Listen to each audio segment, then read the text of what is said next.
Hello বন্ধুরা, কেমন আছেন সবাই? আজকে আমি আপনাদের জন্য নিয়ে এসেছি কিছু মজাদার প্রশ্ন এবং তার উত্তর। আপনারা দেখছেন আর সাথে আছি আমি। তো চলুন শুরু করা যাক আজকের ভিডিওটি। আর ভিডিওটি দেখার সময় অবশ্যই হেডফোন ব্যবহার করুন, কারণ আপনার আশেপাশে কেউ শুনতে পেলে আপনারই সমস্যা হতে পারে। প্রশ্ন: মেয়েদের ওইখানে কয় ইঞ্চি ঢুকালে মজা অনুভব করে?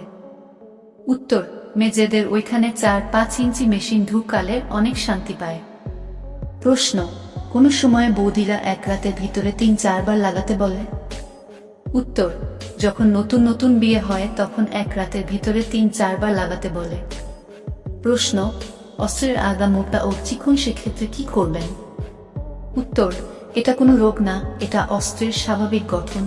একটি মানুষের রকেটের আকার, তার স্বাস্থ্য, বংশগতি, জাতি ইত্যাদি বিষয়ের উপরে নির্ভর করে। এটা নিয়ে অধিক চিন্তা করারও কোনো দরকার নেই। লাগানোর সময় ফিঙ্গার বা মোটা ও চিকন কোনো প্রভাব ফেলে না।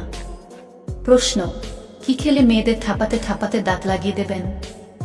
উত্তর: সকালবেলায় আপনি 1 কোয়া রসুন ও রাতে যদি পানের সাথে কালিজিরা মিশিয়ে খেতে পারেন, তাহলে আপনি থাপাতে থাপাতে দাঁত লাগিয়ে দিতে পারবেন।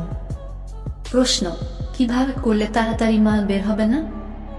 উত্তর: মাল বেরোনোর আগে মেয়েদের ওখান থেকে মেশিনটা বের করে নিতে হবে এবং কিছুক্ষণ পরে আবার ঢুকিয়ে থাকতে হবে। এভাবে করলে মাল দেরিতে বের হবে। প্রশ্ন: একজন স্ত্রী তার স্বামীর সঙ্গে মিলন করে কখন খুশি হয়? উত্তর: রাতের বেলা খাবার পর ঘুমোতে যাওয়ার আধা ঘন্টা আগে মিলন করলে মেয়েরা খুশি হয়। প্রশ্ন: কার অভিশাপের জন্য কুকুররা রাস্তাঘাটের সামনে মিলন করে?